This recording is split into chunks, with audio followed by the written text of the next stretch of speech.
try this again because it didn't work the first time. Welcome to No Instructions. I'm Bob. And I'm Josh. And we are back with episode number 6. Still working on the helicopter, huh? Yeah.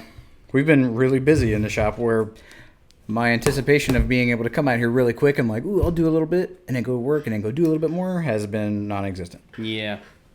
This one's kind of weird around here. We've had a lot going on, and I feel like nothing's finishing. Is that just me? No, there's been incremental change. Right. But it's not flashy incremental change. We're not like, poof, this one's done. Yeah, like we were working on that project outside, and little tiny things keep holding it up. So there's progress, but that progress is still not like high five, we're done, let's ship off the footage kind of done. Yeah. And there's big thunder outside, in case you can hear that in the microphone. I'm working on the Ghost. I got the Ghost in. Check it out. And you can tell this has been sitting in a window of some toy store or something because the end of the box here is all faded out. That is not Lego red. Nope. That's not official Star Wars orange. That's the Lego pink. So, got this big set that I've been wanting to work on for a long time, which is really cool. And let's see. 2 instruction books. Cool. I like it. And a big thing of stickers. I like it. Ooh. Interesting piece. Ooh. That's new. No. That reminds me of when I had a boat a long time ago. Yeah. And it had the really heavy brick. Do you remember those? Yep. Yeah, there's like the ballast brick, and I think it had a tub kind of similar to that. Yeah. This one's kind of weird, though. It's got the holes in the end of it and in the bottom of it. So, different. I'm going to dump this out. It's going to be kind of loud. So, everybody... Actually, I'll just look for bag 1.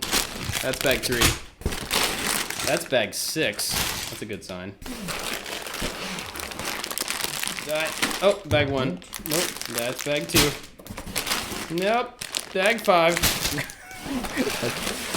Bag... So, man, bag 1's all the way at the bottom. All right, now I'm going to dump all these back in.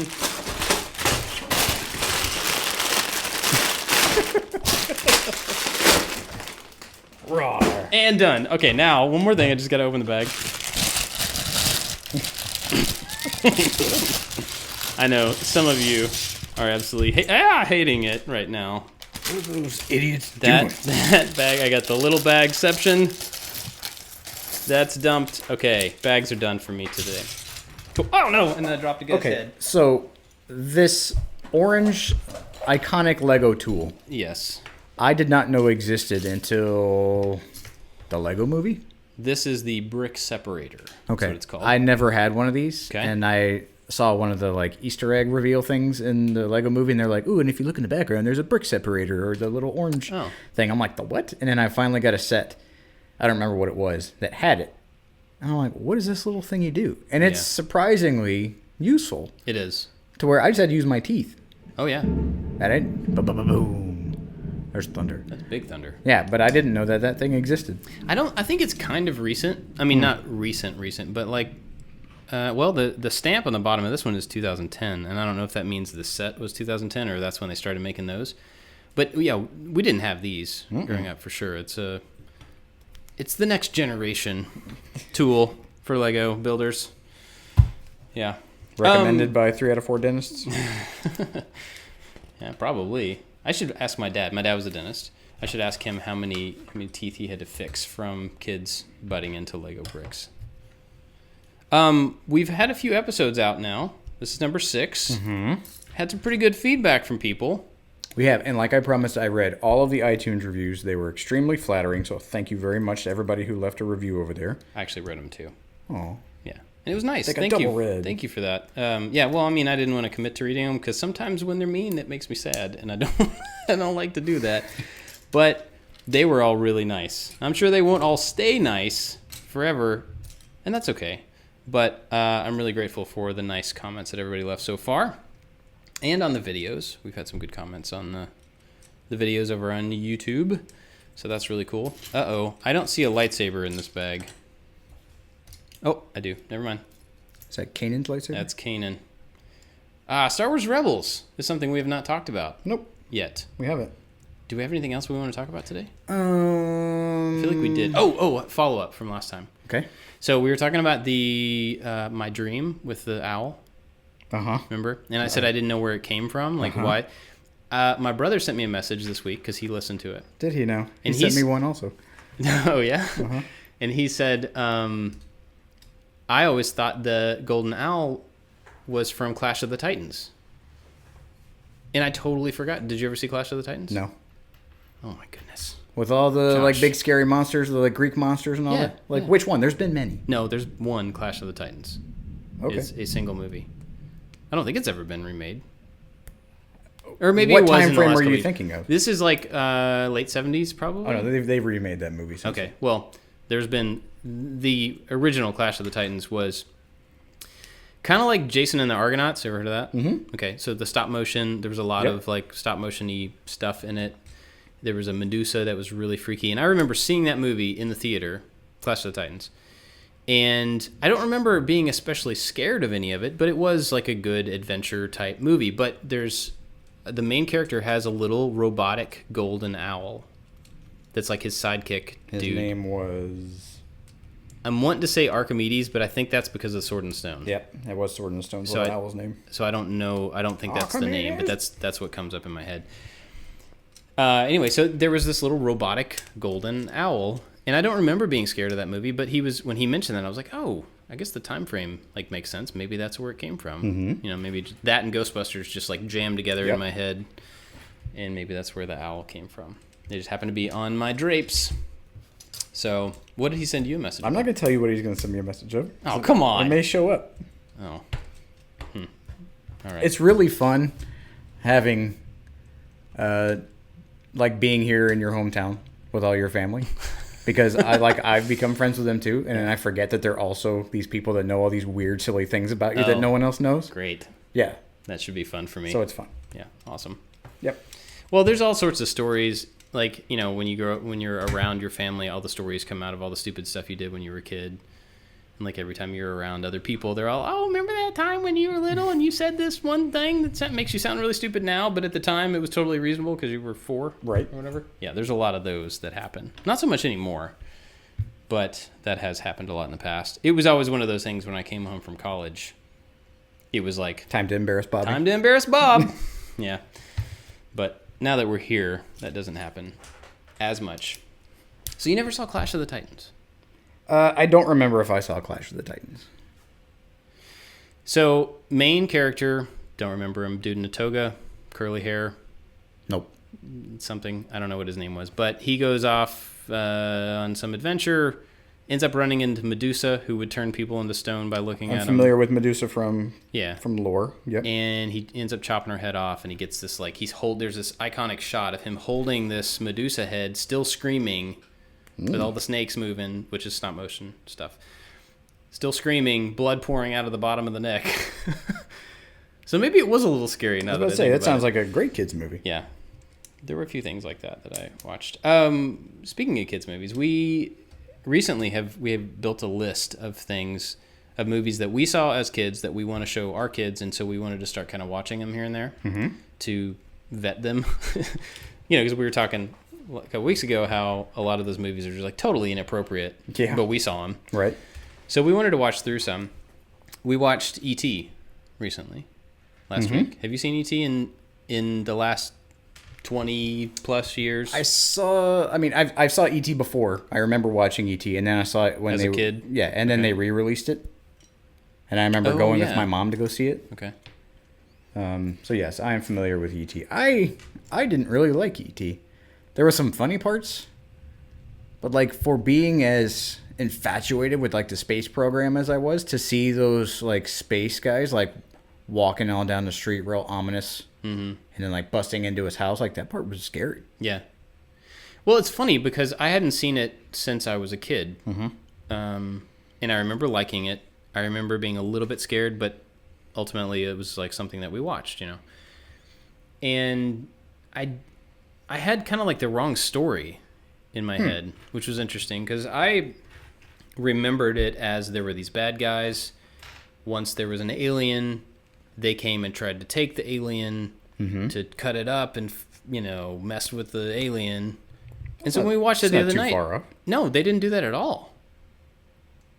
Like, I was totally off base. The people that come in and like take over his house and everything are there trying to help E.T. survive. They're doctors, and they're there like checking his vitals. And the main guy, the guy with the keys, which I thought was fantastic, because you go through almost the entire movie, and there's a character you know absolutely nothing about. You don't ever see his face. You hear the jingle of his keys, and that's the only thing that defines that character. But you know he's bad. You know he's the guy that's chasing everybody. It was so good.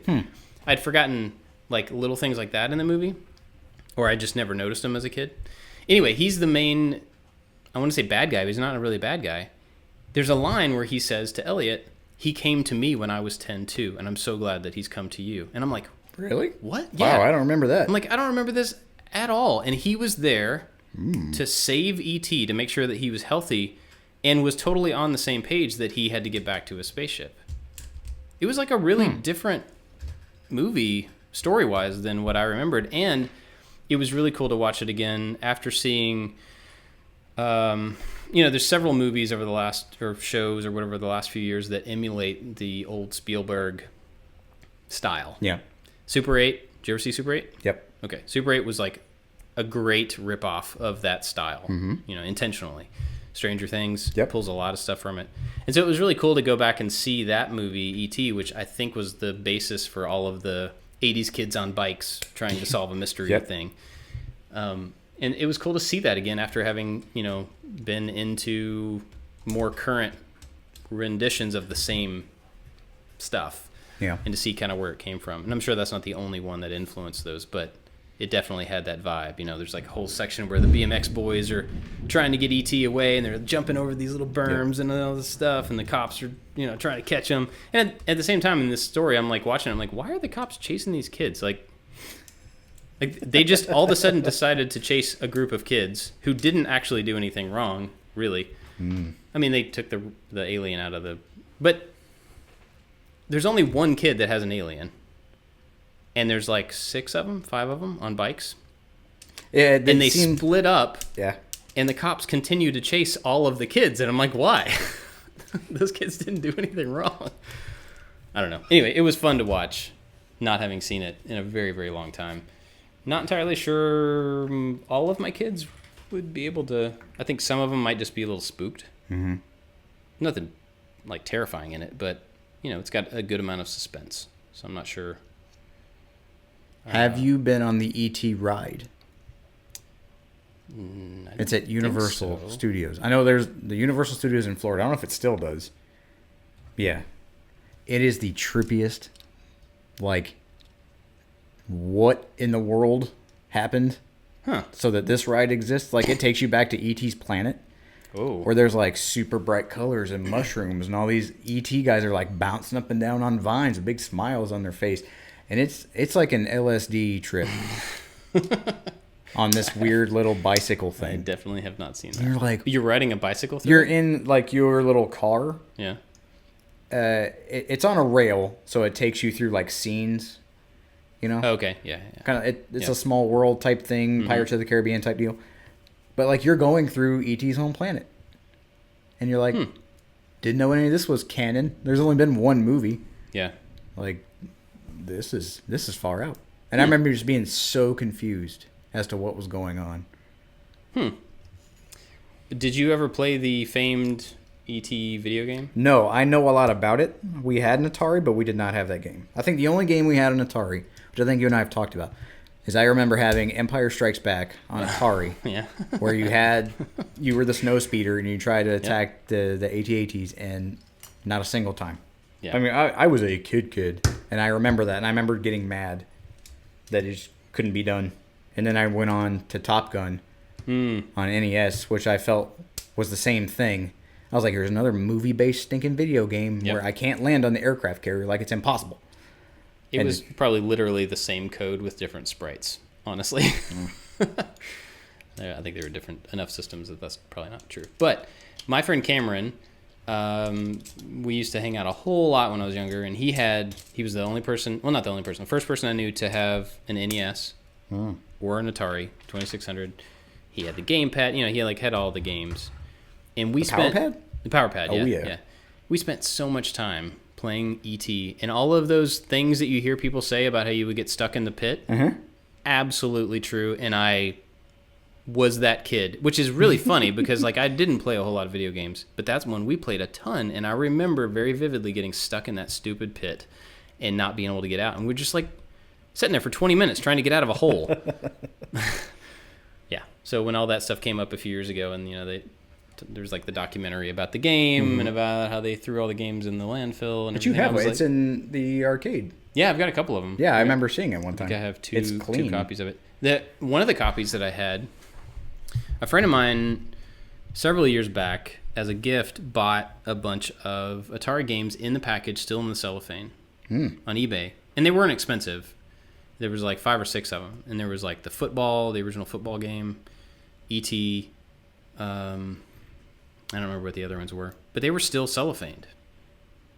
And when I got it, I was like, oh, that's really cool. And I put them, with some other stuff that I have that's that's in really good shape. And eventually I looked up the cost, and they were worth absolutely nothing. Yeah. Even E.T. And so I was like, well, I may as well just open these and put them in the thing and play with them, So it's weird, the stuff that you assign value because of nostalgia. Oh, yeah. And I think there is a certain tipping point that enough people on eBay will have a thing and just leave it there for a long time and not meet a minimum until it's one person's watching or two persons watching, and then eventually 20 people are watching because they care about the schnorks now. The snorks. Yeah. I remember the snorks. Nobody cares about the snorks until, or the California raisins that you got in the Hardee's. What were those? I still have all those. I had a bunch of them. Yeah. The ones that wouldn't stand up. Yep. They just flop over. Yep. Super stupid. Oh, yeah. Now I'm sure that they're going to be collectible items. So there is a tipping point where those are worth nothing. And then the next day, everybody happens to remember about the dumb California raisins with the surfboard that made them off kilter. And now, shabam. I wonder if for the set. Yeah, I wonder if they just stuff like that will be idle for a long time, and then it gets injected into pop culture, in a certain show, it's in the background, or it becomes a subject of something, and then everybody's really excited about it for just a little while, just enough to drive the price up for 6 months. Yep. And then it falls away again. Where it may be some ironic gag gift, but they really just like it. It could be. There was something else I was going to say to add on to what you said. I had one of those too. Oh, it was a video game. A notepad. Yeah, a video game at your friend's house story. Okay. So we didn't have an NES. We had the Atari, and I don't remember playing it all that much because we only had that one game. And then this kid down the street, we moved houses, and I was trying to make friends, and I had this one kid down the street that I didn't really know that well. But then came to his house, and he had an NES. I don't think Super Nintendo was out yet. He had an Atari. He had all the stuff. I was coveting the things in his house. And so I was like, yo, maybe we can hang out and play video games one day. We should be best friends. He was like, sure, come on over. And he was like, we're going to go to church on Sunday, so why don't you come to church, and then before church we can play video games. I was like, that sounds like a bang-up idea. So we get over there, and they went to, I don't want to offend anybody. I went to a very conservative church as a kid, and this was the Snakes and Tambourines type church. Okay. Which I didn't know. Right. Different from what you're used to. Very much different. Very, very different from what I was used to. Okay.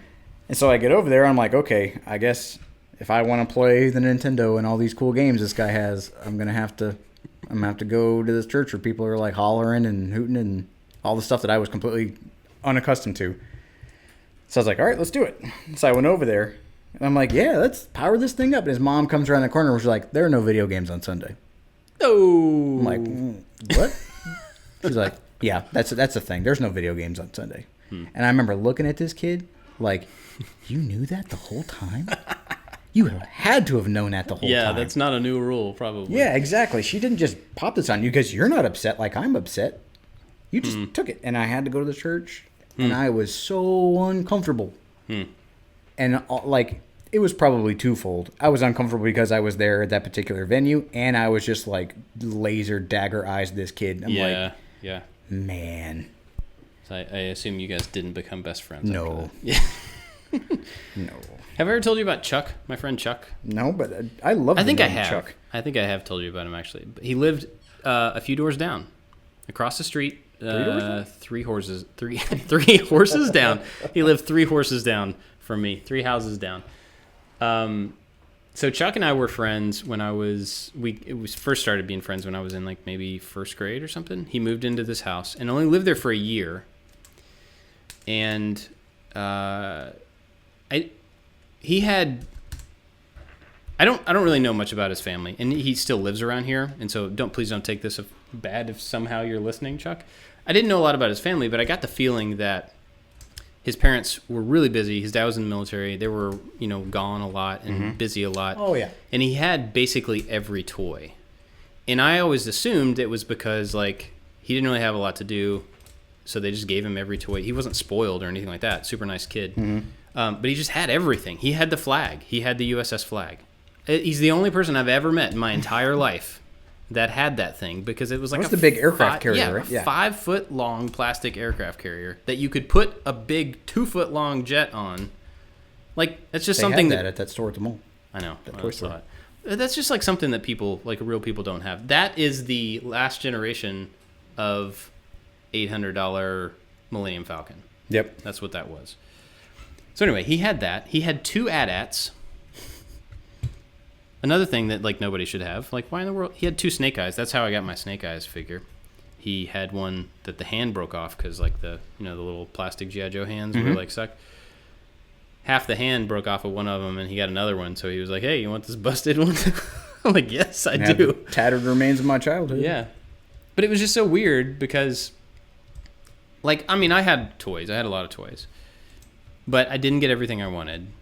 And there were tons of things that I wanted that we just never got to. We never, And it wasn't a big deal. But then we go over to his house, and he had everything and multiples of things. And I'm just like, how does that happen? As a child, I'm just like, how does that happen that you just get so many toys that you just have 2 of this thing and 2 of that thing? It just blew my mind. I don't know why I started talking about Chuck. I had a friend like that, too. He had everything. Anyway. Yeah.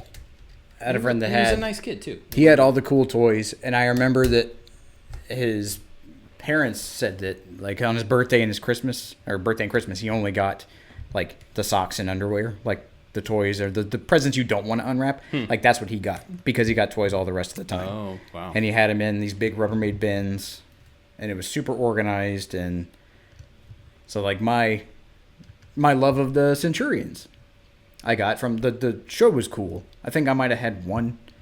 His name was Travis. So Travis had all of them. Oh, not the Centurion. I thought maybe the Centurion you had was named Travis. Oh, no, that's kind of funny. Travis was the kid's name. Okay, gotcha. But he had all of the stuff. And when I started getting nostalgic, I was like, hey, man, are you wanting to sell any of those? And he's like, no. For the same reasons I wanted them, he wanted to keep them. Right. I was like, well, I mean, I guess that makes sense. You can't fault somebody for wanting to have cool toys from their childhood. Oh, yeah, like their stuff. And that stuff's expensive now. It's whatever. Yeah. I think toys were back in the day have all kind of reached that apex where if you have the collection or you have the small little piece that came along with it, like those things are commodities. Oh, yeah. If you go looking for any of those, I mean, you've seen this with your Centurions that you've been getting. But, like, you'll pay as much for a weapon or a backpack as you will for an entire bear figure. Or, like 75% of a complete set or something. It's always that last little thing that got lost in the couch cushions, as in the 80s. Like, that's the thing that nobody has, so that's the thing that actually has value, has cost. I don't know if it has, like, value, but... Nostalgia is deep-rooted. It really is. And I heard a story about nostalgia. Was that a Radio Lab where they talked about that? It was a really interesting... there was a Stuff You Should Know that had... What it was. What's his name? A comedian that used to do the Apple commercials. Who was the PC in the Apple commercials. John Hodgman? John Hodgman. Hodgman, like, he poo-poos all over nostalgia. Because he thinks it's contrary to progress. Is that you are always thinking about the grand old times and the good old days, but they really weren't that good. It's just the context that you perceive them, because all we seem to care about were cartoons and toys and video games. That. Yeah. When there was... I mean, it's it's the glass half full because you weren't able to tell how big your glass was. Like if you thought everything was great, but you didn't have the perspective to understand how just what was going on in the rest of the world. It was actually pretty terrible for everybody else, other than us sitting in front of the TV watching Saturday morning cartoons. That's interesting. I mean, I would agree with that, but at the same time, like is that a bad thing to want to go back to? That's not necessarily counter to progress. Well, I think it's people are trying to shape the now to become their personal versions of back then. So like when you try to make America great again, that's from one person's perspective. Right. So you're trying to shape the collective to go back to a time when you were happy. And so it's a very selfish way of viewing progress because it's progress under your own metric. It's not looking at the equality of others or trying to empathize with someone else who may have had a different experience than you. It's trying to get back to what you thought was great, ignoring all of the other things. Right. And going like, you know what, we should have, TGIF should come back. Urkel needs to come back, but he only needs to be 16. Yeah. I don't want to see Jaleel White now when he's in his 40s. I guess those are kind of two different things. Like, that makes a lot of sense. Having interests and things that you enjoy for the sake of them being nostalgic for you is one thing. Mm-hmm. Forcing that on other people or trying to stop other people from progressing because it's contrary to your nostalgia. Yep. That's a different thing. And I think wouldn't have separated those two things out, but that makes a lot of sense. I think that's the argument. And I think it's all depending on what set of glasses you're looking in. Like, if you just want to remember the fun times that you had and share, like we're doing right now, the fun times and the stuff that was great. Or you can, like, your humanities professor can come along and go, you know what? All those things were made in sweatshops. And those toys were toxic. And no one cared about you. Right. And you and 3 of your friends choked on all those little pieces, but you didn't care because you were just having fun. And you're like, well, yeah, I was. That's exactly how I remember that. Like, thank you for just crapping all over my fun time memories there. But it's not that it's wrong. It's not that it's bad to try to focus on what you liked about things because those are happy memories. Like, it would just be really depressing if you're like, you know what, Iran-Contra was going on. You remember that? Remember the Challenger? Mm-hmm. Yeah. So it's a healthy balance. Yeah. But I think the real argument is that you can't make America, air quotes, like what it was back when, because there were just as many problems and just as many shortcomings as there were fun, happy times. It was the 80s. Like, everything was neon colored. Yeah. The economy was doing pretty well. Cartoons were all the rage. They had cool movies going on. But at the same time, like, there was oil crisis and, the USSR was breaking down and there was wars all over the place. But yeah. I mean, I guess it depends on, like, what it is you're trying to, by enjoying your nostalgia or trying to recreate something from your past, what is it you're trying to create? Mm-hmm. Is it a happy feeling for you in the moment there, like this is an enjoyment thing? Or is it like, I want to stop current media from being what it is because it's not what I used to enjoy? Because there is that argument, too, where you could say, like, current movies are all bad because they are not the E.T., right? Mm-hmm. They are not that quality of all of the 80s movies that, Spielberg only. If it's not Spielberg, then it's not going to be as good. It's like you could end up kind of just throwing away all the current media for the sake of it being different to your idea of nostalgia. But at the same time, this goes back to the prequels. You could and that's exactly what's happening. We enjoyed the original Star Wars movies, and we enjoyed movies of that time. And we didn't like the prequels because they were not what we expected them to be in relation to the original trilogy. Make Star Wars great again. But there again, they were not made for us. Yep. And the next series of movies will not be made for us.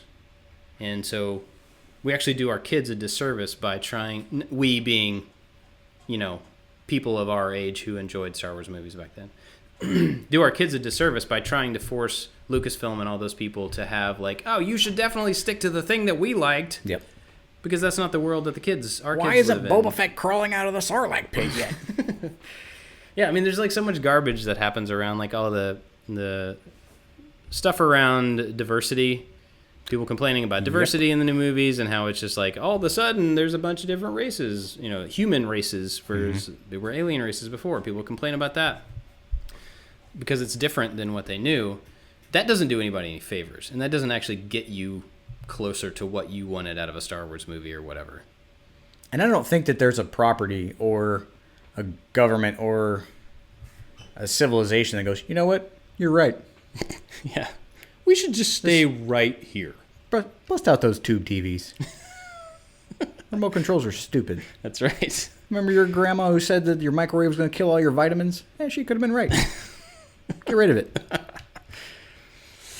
Yeah. Progress is good. Yeah, but it's contrary to what people are used to, and they're afraid that the things that are changing or the things that are coming about are going to end up perverting or diluting or destroying that piece of nostalgia that they held on to. Well, and that even what you just said goes way past nostalgia. That goes or the definition of nostalgia changes, because that is the 60s, that is the 50s, that is the 40s, all relative to the decade before. I mean, all the racists of one of those decades was really, they were really upset that stuff was changing for the better. And then the next generation or the next decade, there was a different group of people that were upset because stuff was changing in a different way. Yep. Not all changes are for the better. I'm not saying that, but I do think that people are always going to be, no matter their stage of life or the situation that they're in or when we're talking about, people are always going to be resistant to something changing in a way that they don't have any control over and is in direct conflict to something that they grew up having or feeling or knowing. Or their comfort level. Yeah. Because it's something that you just may not have ever been experienced to or exposed to. Right. So I think a lot of people they default to dislike or fear rather than like this inquisitive type, okay, well, tell me more about that. It's no, that's bad, or that's stupid, or oh. Like instead of going to curiosity, they go right to fear. To fear or irritation, or just like, how dare somebody try to change this thing? And I don't think that's just personalities like that. You see that a lot in business culture. Like when I was at Lockheed, like to try to change something, and they're like, why do you want to change it? I'm like, well, because this is better. It's more efficient. It saves this much money. Like even with these very quantitative reasons that you would think companies would enjoy, they're like, no, but we already know how to do it this way. And so trying to invoke change in the name of progress is not easy to do in a lot of bigger companies, I think, because of that same mentality. They're run by people that are of a certain generation or of a certain mindset or maybe when they came on, that was their new thing.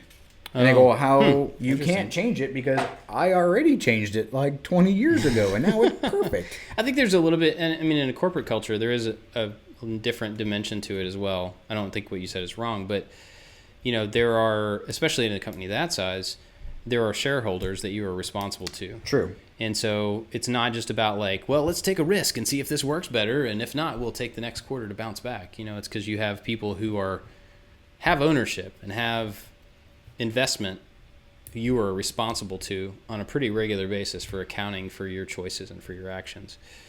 So, and there is a little bit different there. And, so the bigger something grows corporate entity-wise, the slower it's going to move, I would think.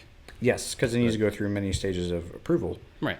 But do you think that maybe people that are resistant to change, like socially, have that same thing, that they think that their shareholders, being their grandkids or their family or the people that are going to take care of them, are now being tainted or molded in a way that's negative? I mean, possibly. That seems a little.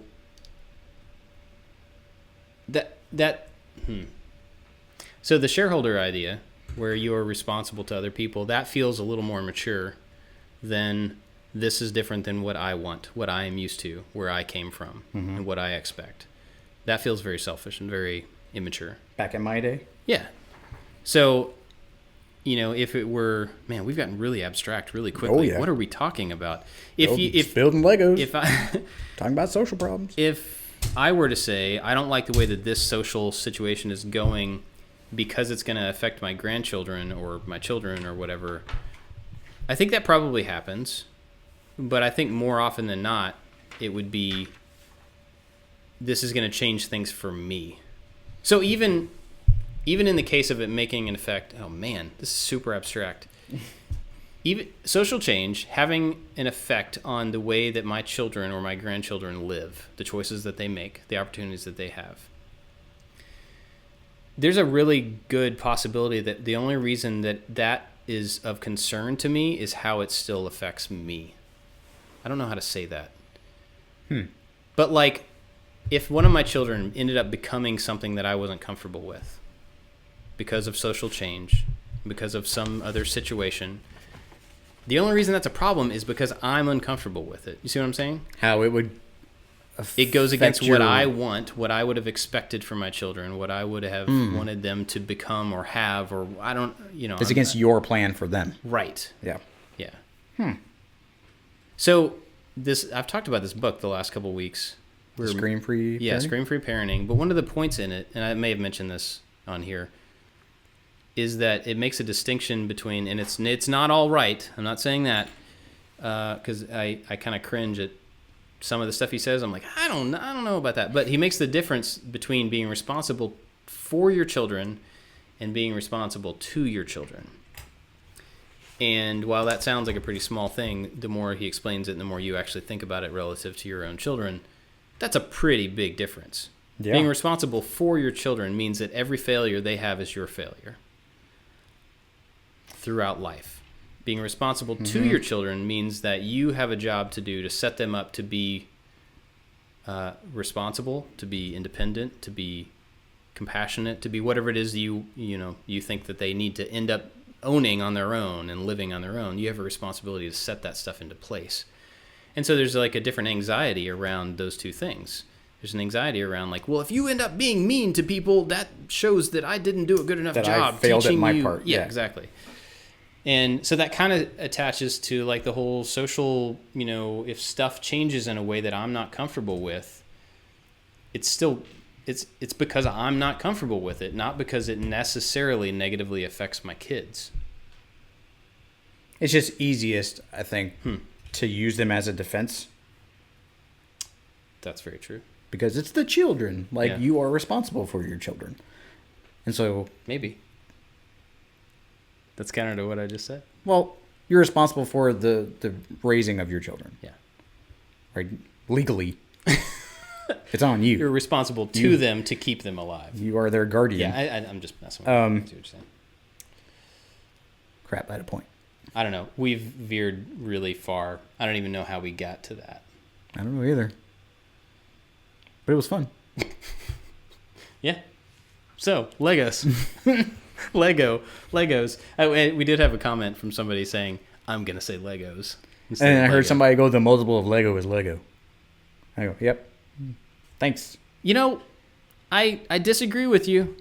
I know there's several out there, people are screaming, going, no, it is. Why is it? How can you definitively say that that's the case of a word that is not actually a word? Well, It is a made-up word. Let's carry on with that then. If we're going to take a stance on a word, let's take a stance on a bunch of words. Okay. Is it Coke or Pop? Coke is a brand name, so Coke I think is indeed a brand name. Unless you were talking about Coca-Cola brand products, I would say I would call it a soda personally. Concur. I mean, I never called it pop. That's just like a colloquialism that we don't have here. I love that word. I don't, because it's hard to say.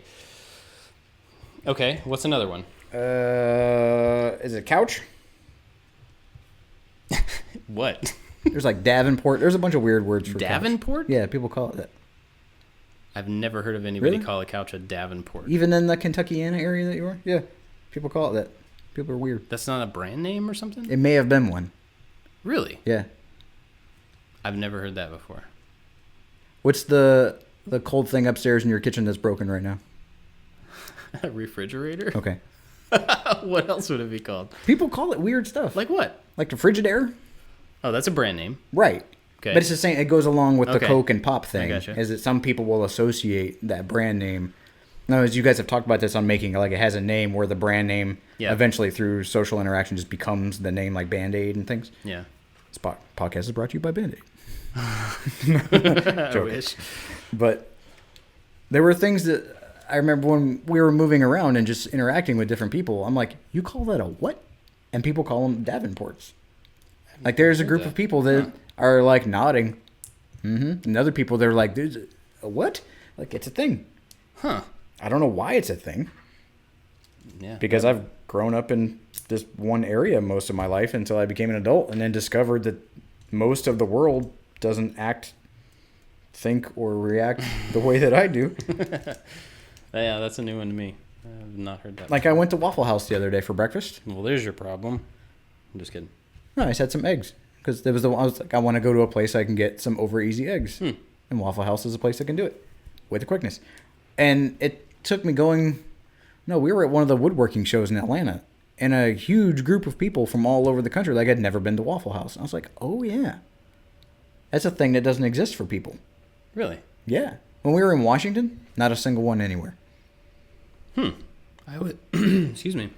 I always just assumed that was a kind of nationwide McDonald's style. Nope. Huh. It's Chick-fil-A.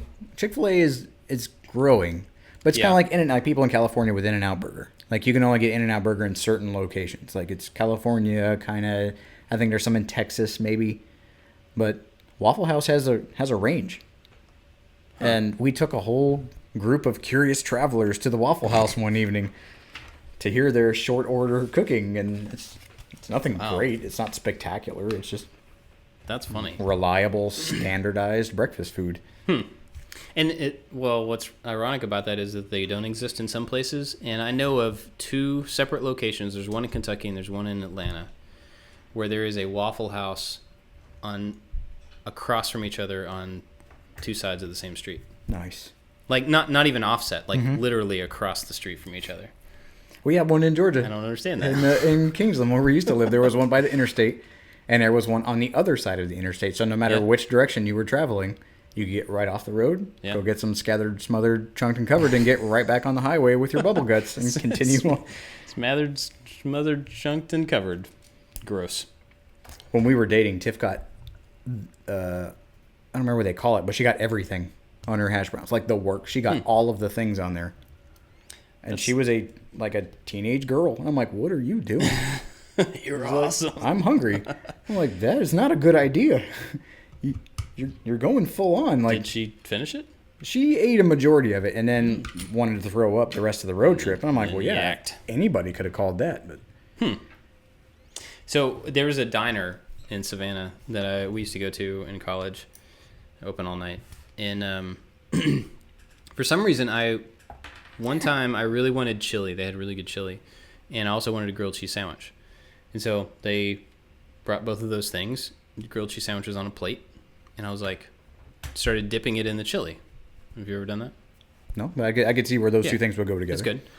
So I dipped it in the chili, and then I'm like, what I should do is just pour the chili all over this thing on the plate. So I dumped the bowl of chili on the plate, started, and it's got a little soggy, not super soggy. Cut it up, and it was awesome.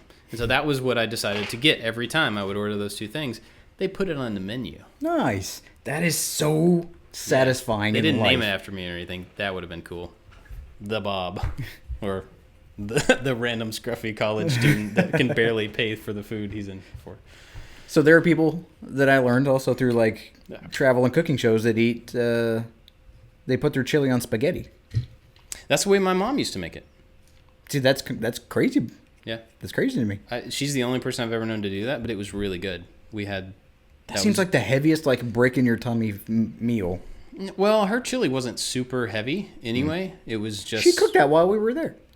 I didn't put it on the noodles though because I didn't. It was a line that I was afraid to cross. When she made it when we were growing up, it was all cooked together. The noodles were a part of it. It wasn't like you were adding the chili to it later. And I told, because Jenny makes chili very differently, and earlier in our marriage, I was like, hey, I like your chili and all, but my mom used to make it like this. Could you do that sometimes? And she was like, oh, yeah, sure. If that's what you like, I'll make it. So she made it a couple of times and then never again.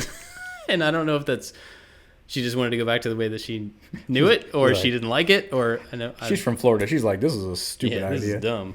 Kentucky chili is You weird. put ranch dressing in your spaghetti. That sounds like too much, but I should ask her if she'll do that again because it's pretty good. I like it. Well, there's like people in Texas, chili doesn't have beans in it, and they're very adamant about it. So it's just meat and tomatoes? Yeah, like don't put beans. If you know somebody from Texas and they're very proud from being Texas swagger, don't put beans in their chili because you're gonna get an earful about it. I mean, honestly, the beans are my least favorite part of chili. I don't hate it. I don't think that they're But the star of the show by any means. The star of the show. The star of chili. I would be fine with chili without beans. So whoever's listening from Texas, yeah. Good Pro. Good on you. Yeah, pro. Do we have any pros and cons for this week? I did. I don't remember. Because I gotta run in All right. not even 15 minutes. Actually, I gotta run now, so we probably should save that for next time. Okay. Gotta go get my hair did. We'll save them for next time. You got Okay. anything else? Nope. I'm gonna stay and finish this helicopter. No, you're not. It has a rotor. It has a rotor system. It's Check it really out. cool. Not only does it spin, it has a rotor angle or rotor That's blade pitch, Pretty awesome. and it's got a swash plate. It's got pitch control links. Oh yeah, this is good stuff. That's cool. Yep. I doubt you'll finish it today, but Yeah, I doubt maybe you'll that make too. some more progress. Mm-hmm. Cool. Well, where can people find you? You can find me on Instagram at the PI Workshop. The BI Workshop. And, we didn't even talk about the training. Our half marathon training has started. Yep. We'll talk about it next week. Okay. Cool. All right. Find us both at I Like to Make Stuff on all the stuff. And thanks for listening. Catch you next time. Bye bye. Later.